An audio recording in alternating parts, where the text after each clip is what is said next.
आज घूमते घूमते मुझे सड़क पर एक कुत्ता दिखा जो बेचारा बहुत प्यासा लग रहा था और आसपास कहीं पानी भी नहीं था। इसलिए अपनी इंसानियत दिखाते हुए मैंने इंसानियत से उसके लिए पानी का इंतजाम किया ताकि वो प्यासा न रहे। साल 2023 7 अक्टूबर को हमास ने इजराइल के ऊपर 5000 से ज्यादा बम फेंककर पूरी दुनिया को शोक में डाल दिया। इसके बाद इजराइल ने भी बदला लेने के लिए हमास के ऊपर जोरों शोरों से वॉर डिक्लेयर कर दी। अगले ही दिन 8 अक्टूबर 2023 को जो इजराइल का नॉर्थ हिस्सा है उसमें लेबनान के हिजबुल्लाह ने अटैक करना शुरू कर दिया। एक साल होने को आया, अक्टूबर ही चल रहा है, लेकिन ये वॉर अभी तक चल रही है। अभी कुछ दिन पहले ही हिजबुल्लाह का जो कमांडर है वो मारा जाता है और बहुत सारे पेजर अटैक भी वहां पर होते हैं। इजराइल ने लेबनान में हिजबुल्लाह का जो हेडक्वार्टर है वो भी उड़ा दिया। इसके बाद खिसियाए ईरान ने 200 से ज्यादा बैलिस्टिक मिसाइल जो है वो इजराइल के ऊपर दाग दी गुस्से में। अब इजराइल गुस्से में है और अपना जवाब देने को तैयार है, दिखाने को अपनी पावर। तो उससे लग रहा है कि पूरी दुनिया में वर्ल्ड वॉर 3 छिड़ जाएगा। इजराइल का युद्ध अटल हो चुका है। Is the world on the brink of World War III? लेकिन ईरान ने सीधे ही जंग का ऐलान कर दिया इजराइल के खिलाफ। World War III has already started. The World War is already upon. लेकिन सच बताऊं, मुझे ऐसा लगता है पर्सनली जो आज का दौर चल रहा है ना, ये वर्ल्ड वार हो ना हो लेकिन दुनिया बर्बाद होगी सोशल मीडिया से। आज आपको कुछ रील्स दिखाने वाला हूं जिससे मुझे लग रहा है भविष्य अधर में है और वर्ल्ड वार शुरू होने से पहले ये वर्ल्ड वार खत्म कर देगी आपको। तो कुछ रील्स देखते हैं और आपको भी दिखाते हैं। वैसे तो देखने को टॉक्सिक चीजें बहुत है, लेकिन ये वीडियो के जरिए मैं आपको एजुकेट करना चाहता है कि इस तरह की पब्लिक और इस तरह के क्रिएटर भी मौजूद है। तो देखते हैं इन मोहतरमा की पहली वीडियो, जिनका नाम है, वीडियो वैसे लिखा हुआ है मोटिवेशनल स्पीकर रील बाय मी काजल पांडे जी। कहने को डार्क कॉमेडी है, लेकिन क्या कह रही है वो जरा देखिएगा। मेरी दोस्त खुद को बहुत यूजलेस समझती थी क्योंकि वो अपनी दोनों हथेली एक एक्सीडेंट में खो चुकी थी, जिसे देख के मुझे बहुत दुख होता था और मैंने उसे मोटिवेट करके दिखाने की कोशिश की कि वो अभी भी बहुत काम की है। मतलब वल्गैरिटी की अगर कोई हद हो सकती है ना तो ये उससे भी परे है। पहली बात तो जिसके हाथ नहीं है उसके बारे में ऐसी बातें करना, और दूसरी बात डबल मीनिंग के तौर पे इतनी वल्गैरिटी फैलाना एक लड़की के द्वारा। अच्छा, जो ये रील्स है ना, इस पे आप नोटिस करना कि इस पे कितने सारे लाइक्स हैं, कितने सारे कमेंट्स हैं, हजारों की उसमें और लाखों में शेयर है। और ये करने वाले कौन है? आप। आगे बढ़ने से पहले एक बात जरा गौर से सोचना, जब रोहित शर्मा के बारे में बात होती है, वो इंडियन टीम में कैप्टन है, हिटमैन है, लेकिन उनसे ज्यादा आजकल उनकी बात हो रही है जो स्टंप पे वो सुनाई देती है।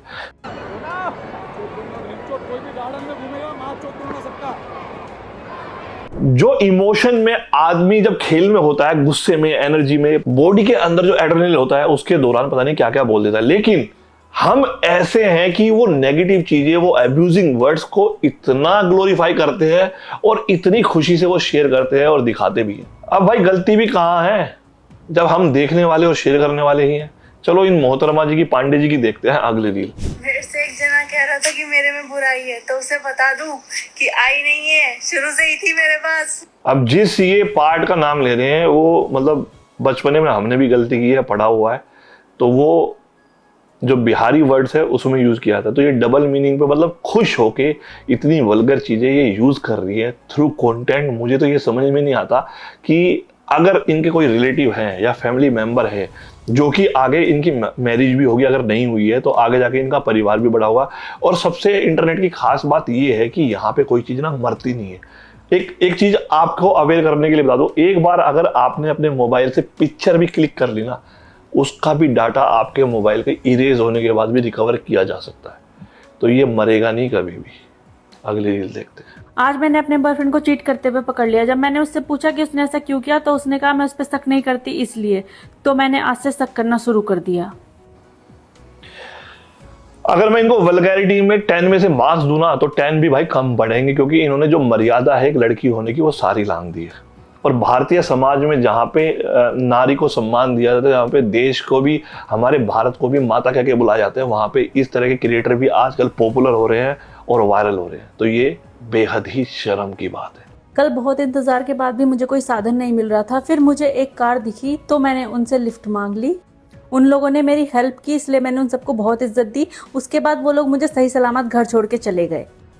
मतलब गैंग को इतना ग्लोरीफाई करना, इतनी बदतमीजी के साथ। और इत्तेफाक देखिए, हमारे देश का जो युवा है, 8 लाख से ज्यादा लाइक्स, 17,900 प्लस कमेंट्स और 1 मिलियन शेयर। शर्म आनी चाहिए आप सभी को, मुझे भी, इस समाज को, कि हम क्या करते जा रहे हैं, क्या होते जा रहे हैं। अब ये तो थी एक महाशय पांडे जी, एक इसकी भी मतलब एक्स्ट्रा ऑर्डिनरी कॉपी है। मतलब मैं तो भाई उस दिन को मनहूस मानता हूं जब इंडिया में 75 हार्ड डे चैलेंज चालू हुआ। उसने शुरू में तो इतना मोटिवेट किया ना लोगों को कि लोग ने सब कुछ छोड़ के ना अपनी लाइफ को डिसिप्लिन में बदलने की कोशिश की और बहुत हद तक कामयाब भी रहे। और ये जो ट्रेंड आया था ना बाहर से, इसने बहुत हद तक लोगों की लाइफ चेंज की। लेकिन एक वक्त के बाद अब इतना गंदा माहौल हो चुका है कि आदमी ना मतलब चैलेंज के बदले में ना पता नहीं क्या क्या डे शुरुआत कर रहे हैं। और ये जीता जागता टॉक्सिक वीडियो, वल्गैरिटी की टॉप लेवल की वीडियो ये है जिसे अभी हम देखने जा रहे हैं। आज मेरे पीरियड्स का पहला दिन है। मैं बैठकर आराम से खा रही थी, फिर मुझे अचानक से छींक आई तो मुझे लगा कि मेरे अंदर से कुछ निकला। जब मैं उठकर देखी तो वहाँ बहुत सारा भाई मैं बता रहा हूँ, एक बार को ना बस क्या यार, मेरे पास तो वर्ड्स भी नहीं है कि क्या मतलब इनके लोग नहीं है क्या आसपास में, इनका परिवार नहीं है क्या, और कोई समझाने वाला नहीं है इनको।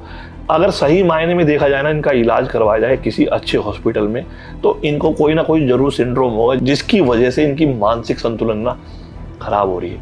वर्ल्ड वॉर बीमारी नहीं है, ये है। इसकी एक आधी वीडियो और देखेंगे भाई, फिर आगे आपको गाइड करूंगा। और भाई हद तो ये है, इस लड़की के 2,97,000 फॉलोअर है। अच्छा पता तूने अपनी लाइफ में सबसे क्रेजी चीज क्या की है? अरे एक बार पता, मैंने अपनी में पीनट बटर लगा के अपनी कैट से चटवाई। इससे अच्छा तो मीम वाला डेटिंग ऐप ही ट्राई कर लेती। इसमें कम से कम ये बकचोदी तो नहीं करनी पड़ती और तेरे को डार्क फिल्म देखते देखते बंदा भी मिल जाता। तो कभी आती शिट यार, इस वीडियो पे 7,30,000 लाइक, 2800 कमेंट और 1.1 मिलियन शेयर। मतलब मुझे तो उनकी मानसिकता समझ में नहीं आती जो ये वीडियो शेयर करते हैं। अरे भाई तुम्हारी वजह से इनकी वीडियोस वायरल होती है और गंदगी तुम्हारी वजह से फैल रही है। क्या बताऊं यार क्या हो रहा है भाई। मतलब मैं उनकी हिम्मत मान रहा हूं जो इसकी वीडियोस देखते हैं रेगुलर बेसिस पे और शेयर भी करते हैं। देखिए मुझे किसी को ये कहने का हक तो नहीं है कि तुम्हें क्या देखना चाहिए क्या नहीं देखना चाहिए, लेकिन एक जरूर बात कहूंगा, जिस तरीके का तुम एनवायरनमेंट देखते हो ना, कहते हैं ना संगत बहुत खतरनाक होती है। ऐसे ही आजकल जो तुम कंज्यूम कर रहे हो ना सबकॉन्शियस माइंड में, तुम्हारे वो चीजें तुम्हें करने पे मजबूर कर रही है। तुम ऐसे ही हो जाओगे। जो चीजें तुम रोज देखोगे ना तुम्हारे आचरण में वो आने लगेगी। और इस तरह की जो चीजें है ना लोग क्यों कर रहे हैं आपको पता है? इसका सबसे बड़ा एग्जाम्पल है कि इस तरीके के टॉक्सिक लोग, इस तरीके के वल्गैरिटी, इस तरीके का जो क्रिंजपना है ना उसको बहुत ग्लोरीफाई किया जा रहा है हमारे देश में। और वो क्यों किया जा रहा है? क्योंकि आप जैसे हम जैसे लोग इनको शेयर करते हैं, वायरल करते हैं, उसके बाद इन्हें बड़े बड़े प्लेटफॉर्म मिलते हैं, बड़े बड़े लोग इनके हाथ कोलैब करते हैं, जिसके बहुत सारे एग्जाम्पल आपको सोशल मीडिया पे ऑलरेडी मिल जाएंगे, जिसमें बिग बॉस में जाने वाले कंटेस्टेंट भी है। एक इंसान का नाली में लेटना, एक इंसान का मर्द होते हुए ब्रा पहन के उसको वल्गैरिटी के साथ पेश करना, कहाँ का कंटेंट है ये? और कौन है वो लोग जो इसको कंज्यूम करते हैं और कौन है वो लोग जिसको इसको एंटरटेनमेंट मानते हैं? उस आदमी का बिग बॉस में जाना और वहां पे पोट के ऊपर पोटी करके बदतमीजी करना, ये कंटेंट नहीं होता है। पता नहीं किस भाषा में इसको कंटेंट बोलते हैं। और वड़ा पाव बेचते हुए गाली गलौज करना, ये कंटेंट मैं तो नहीं मानता हूँ। बदतमीजी करना और कंट्रोवर्सीज करना, लड़ाई करना, झगड़ा करना, ये भी मैं कंटेंट नहीं मानता हूँ। लेकिन इन चीज़ों को ग्लोरीफाई किया जा रहा है और बड़े बड़े प्लेटफॉर्म इनको जगह दे रहे हैं, बड़े बड़े यूट्यूब चैनल इनको जगह दे रहे हैं। तो ये सारा जो खेल है पब्लिक की वजह से। तो आप अच्छे लोगों को फॉलो कीजिए। बहुत सारे लोग हैं जो आपको एंटरटेनमेंट, इंफोटेनमेंट, नीतीश राजपूत है, इवन बेशक कई वीडियोस उसकी बाइस्ड होती है, ध्रुव राठी है, और भी बहुत सारे बहुत अच्छा काम करने वाले लोग हैं जिनसे आपको सीखने को मिलेगा, एंटरटेनमेंट मिलेगा, एजुकेशन मिलेगी। लेकिन इस तरह के लोग है ना गंदगी फैला रहे हैं और इस गंदगी में आप भी गंदे हो रहे हैं। अब डिसाइड आपको करना है कि आपको कैसा भविष्य देना है इस देश को, कैसा कैरेक्टर देना है इस देश को, कैसा लोगों को बनाना है इस देश के आगे आने वाली जनरेशन को।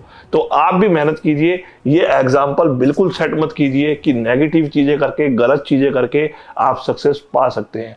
इनको ये सच्चाई का पता करवाइए, इनको बहिष्कार कीजिए, इनका समाज से नेगलेक्ट कीजिए, इनको रिपोर्ट कीजिए ताकि ये चीजें वायरल ना हो और ये एग्जाम्पल सेट ना हो कि ये चीजें करके तुम पैसे भी कमा सकते हो, बड़े प्लेटफॉर्म भी कमा सकते हो और लोगों में वायरल भी हो सकते हो। और इनकी थिंकिंग ऐसी होती जा रही है। अगर सपोज करो कल को ये एग्जाम्पल सेट हो गए तो कौन सिविल सर्विस की तैयारी करेगा, कौन डॉक्टर बनना चाहेगा, कौन ऐसे प्रोफेशन में जाना चाहेगा जहां से ग्रोथ हो देश की, खुद की और आगे आने वाले समाज की। तो भविष्य आपके हाथ में है, आपकी एक क्लिक पे है। डिसाइड आपको करना है देश को कहां लेके जाना है। मिलते हैं नेक्स्ट वीडियो में, तब तक के लिए खुश रहें और प्लीज ऐसी चीजों से दूर रहें। अगर मेरी बात गलत लगी हो तो मुझे क्षमा करें, कमेंट में करके बताना आपकी क्या सोच है। Love you all, take care. मैं तो फिर कहूंगा एक सभ्य नागरिक होने की जिम्मेदारी जरूर निभाएं। Love you all, take care, जय हिंद।